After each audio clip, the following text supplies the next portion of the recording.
The impossible solution. Captain Maya Chen stared at the tactical display as the last remnants of Earth's defensive fleet limped back to Fortress Luna. Of the 37 ships that had departed to intercept the Vex invasion force, only 11 returned. The Vex continued their methodical advance through the solar system, their massive biomechanical vessels consuming everything in their path. Asteroids, stations, and human warships alike. Casualties? Maya asked, her voice steady despite the knot in her stomach. Admiral Harrison looked up, his weathered face showing every one of his 63 years. 8,412 confirmed. Another 2,000 missing. Maya closed her eyes for a moment. Earth had lost nearly 2 million military personnel in the last year alone. The Vex had appeared at the edge of human space 18 months ago and had systematically dismantled humanity's defenses. 23 colony worlds fallen. The Mars shipyards destroyed. Jupiter's mining operations overrun. Conventional warfare isn't working, Maya said, not for the first time. Their ships are faster, their weapons more powerful, and their numbers seemingly endless. We're aware of the tactical situation, Captain, snapped General Okafor, the highest-ranking military officer left on Earth. Unless you have a solution, spare us the obvious. Maya hesitated. She did have a solution, just not one anyone would take seriously. But with Earth itself weeks away from Vex bombardment, what did she have to lose? I do have a solution, General, but you're not going to like it. Maya's fingers flew over the console, bringing up her private research files. A hologram materialized in the center of the war room. Ceres, the largest asteroid in the belt, surrounded by a complex lattice of engines, weapon systems, and structural reinforcements. We can't build ships fast enough to match the Vex fleet, Maya said. So instead of building conventional warships, we convert Ceres into one. The room fell silent. Admiral Harrison stared at the projection, his brow furrowed. General Okafor laughed outright. You want to put engines on an asteroid? Have you lost your mind, Hen? Not just engines, Maya countered. Full propulsion systems, jump drives, weapons platforms, crew quarters, everything. A fully operational battleship with the mass of a dwarf planet. Dr. Eliza Torres, head of Earth's Science Directorate, circled the hologram with obvious fascination. The energy requirements would be astronomical. And the structural integrity problems. Ceres would tear itself apart at the first engine burn. My team has solutions for both, Maya said, expanding the hologram to show the internal structure. We've developed a new fusion containment system that can generate the necessary power and a gravitational lattice that distributes acceleration forces evenly throughout the planetary body. Even if this were theoretically possible, Harrison said, the resources required are exactly what we have left. Maya finished. We've lost our shipyards, but we still have the asteroid belt. The Vex haven't bothered with it yet. They don't consider rocks a threat. That gives us material, workspace, and secrecy. General Okafor shook his head. This is insanity. We need proven technology, not desperate gambles. Proven technology is failing us, Maya shot back. The Vex have an answer for everything in our conventional arsenal. We need something they've never seen before, something beyond their experience. When was the last time anyone in the galaxy moved a planet? The room erupted into arguments. Through the chaos, Maya caught Dr. Torres' eye. The scientist gave her a subtle nod. 2 weeks later, Maya found herself on a shuttle to Proxima Station, a research outpost orbiting Mars that had somehow escaped Vex detection. Dr. Torres had pulled strings, redirected resources, and assembled a small team of Earth's most brilliant minds willing to pursue Maya's insane idea off the books. We can't do Ceres, not yet, Torres explained as they toured the cramped facility. But we've identified a smaller asteroid, Vesta 9, about 20 kilometers in diameter. If we can prove the concept works, then we scale up, Maya finished. The work was grueling. Days stretched into weeks as they tackled seemingly insurmountable engineering problems. How do you distribute thrust evenly through a solid body? How do you prevent the core from liquefying under acceleration? How do you shield the crew from radiation when they're essentially living inside a reactor? One by one, solutions emerged, often imperfect, always untested, but theoretically sound. After 3 months, Vesta 9 had been hollowed out, reinforced, and fitted with the first generation of planetary engines. That's when the sabotage began. First, it was small things: equipment failures, power fluctuations. Then a catastrophic breach in the main reactor chamber that killed 2 engineers. Maya discovered the evidence herself. Someone had deliberately weakened the containment field. "We have a saboteur," she told Taurus and her security chief, a former Special Forces operator named Diaz. "Human or alien?" Diaz asked bluntly. It was a fair question. The Vex weren't humanity's only problem. Several alien civilizations who had suffered under Vex expansion were watching Earth struggle with detached interest, unwilling to commit to the fight, but equally unwilling to see humanity develop game-changing technology they might someday use against others. "Does it matter?" Torres asked. "Either way, they don't want us to succeed." Security tightened. Access was restricted. Work continued, but now under the weight of paranoia. Every setback was scrutinized for signs of interference. Maya was reviewing structural simulations when the alarms blared.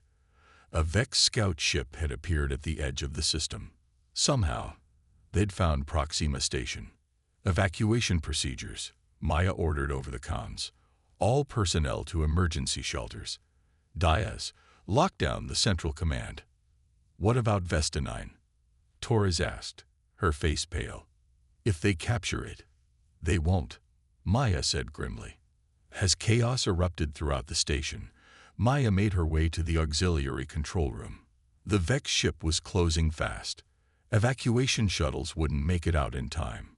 Maya's fingers flew across the controls, initiating sequences that hadn't been fully tested, bypassing safety protocols.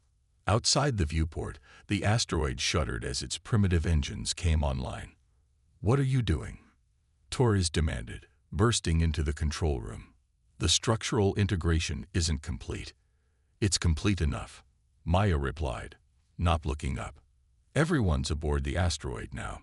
Proximity Station is evacuated. You're going to try to jump. That's suicide. The drive hasn't been calibrated."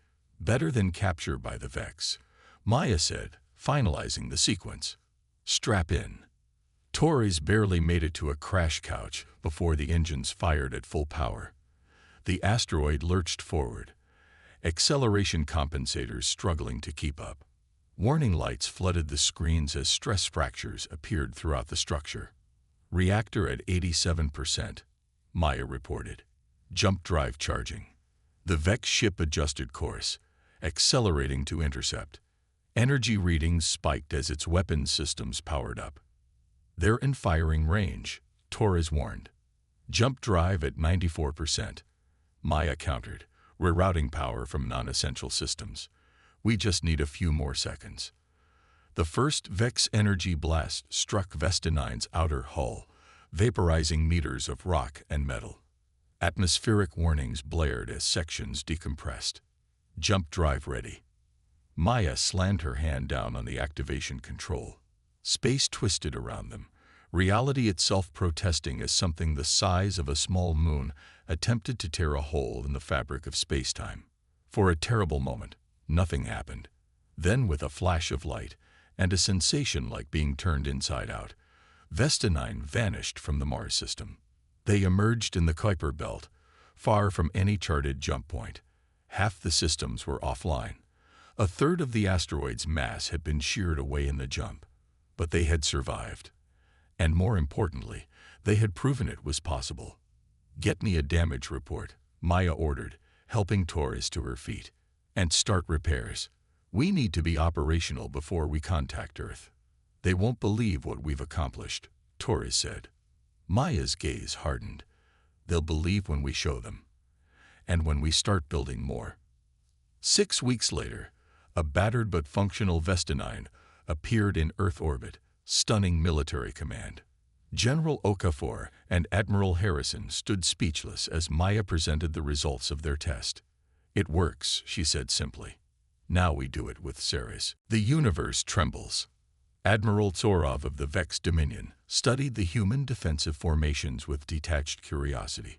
These bipedal creatures had proven unusually resilient, lasting nearly 2 years against the inevitable Vex assimilation. Most species capitulated within months. "Their remaining fleet has withdrawn to Earth orbit," his second reported. "Scans indicate they've established defensive platforms around their moon as well." "Predictable," Zorov said. "Prepare the final approach. We'll begin planetary bombardment within the rotation."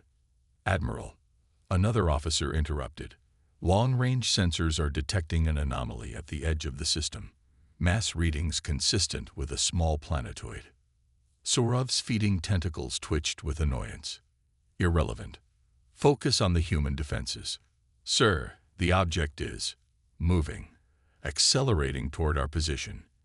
Now Zorov's attention shifted. "Natural bodies don't accelerate." Display. The tactical screen shifted, showing a massive asteroid surrounded by what appeared to be crude engines and weapon emplacements.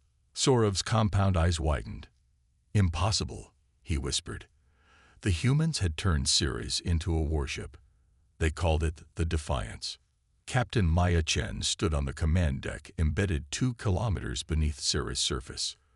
Around her, hundreds of officers monitored systems that had never been tested together at this scale. "Reactors stable at 85% capacity," reported engineering. "Structural integrity fields holding.